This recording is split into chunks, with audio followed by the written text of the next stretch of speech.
resources from this parasite that bleeds Africa, that bleeds the world, that bleeds Afghanistan, that bleeds the people of Yemen who are dying by the thousands even as we have this discussion. This is the basis of a Brexit. It can't stand together anymore because the host is rejecting the parasite. And it's creating crisis throughout Europe and throughout the imperialist world. I think it's necessary, brothers and sisters, to say that there has been a natural trajectory by African people for closer union.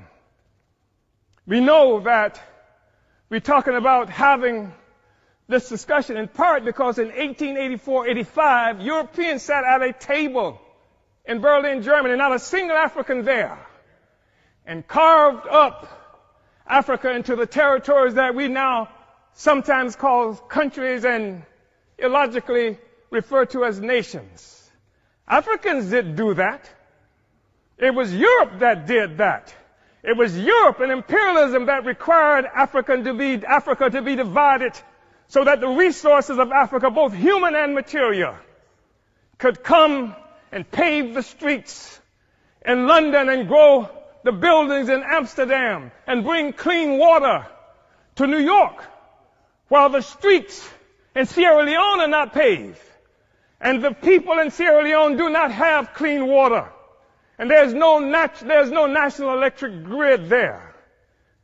It is necessary to keep Africa divided by European imperialism and by all the imperialism in order to continue to suck the resources from Africa so that cell phones could exist here, so that Steve Jobs and the others could achieve some great notoriety from the coltan that comes from Congo, where Leopold killed at least 12 to 15 million Africans in order to conquer and keep Africa in the condition it's in today. We talk about a united Africa and African Union because of what European imperialism has done to Africa to keep us divided. We know it's true. We saw 100 years or so ago, Marcus Garvey organized the Universal Negro Improvement Association and African Communities Leagues that stretched across the globe. More than 11 million African people everywhere were connected to this. Africa for Africans, at home and abroad. That was the cry. Not Africans for Nigerians that didn't even exist until the British created it in 1915. And Flora Shaw, the mistress who would become the wife of Frederick Lugard, came up with the name nigger area. Not this false national consciousness that has been imposed on Africans around the world. So that when the Portuguese found shrimp on West Africa and then named it for the Portuguese word for shrimp, Cameroon, it is not true that they are shrimp despite the fact that the people call themselves Cameroonians today. It is a false national consciousness. The false national consciousness that created the American Negro, that created the Black Brit, the Afro-Swede.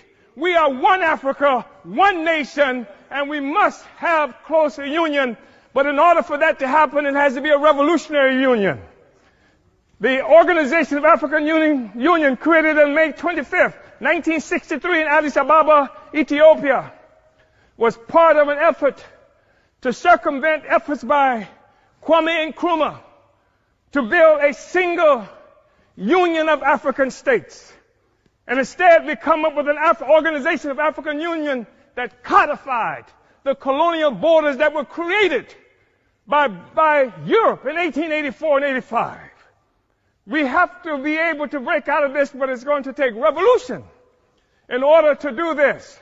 African revolution in order to do this. African revolution that will destroy imperialism and the world economy that's responsible for the growing immiseration of the masses of people around the world. Uhuru.